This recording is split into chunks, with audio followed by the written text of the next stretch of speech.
23-летний путешественник из Чувашии Никита Васильев вот уже год в дороге. За это время он проехал более 10 тысяч километров. Объектом его внимания стал Кавказ и народы, проживающие здесь.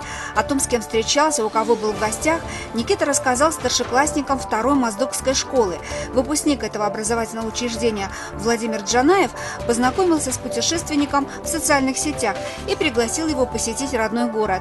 Ребятам Никита показал фотографии из Грузии и Армении. Оттуда он вернулся неделю назад. Продемонстрировал приспособления, которые помогли ему выжить в суровых горных условиях. Это спальный мешок, плащ-палатка, котелок, в котором путешественник варит гречку. За год он съел более 5 килограммов этого продукта, признав его самым полезным и питательным. Очень интересно узнать о человеке, который побывал во многих местах, посмотрел, сказать, нашу большую огромную страну со всех сторон. И вообще я тоже планирую заниматься и путешествовать, вся семья моя тоже путешественники. Ну, правда, конечно, не таким огромным расстоянием, по нашему небольшому Кавказу.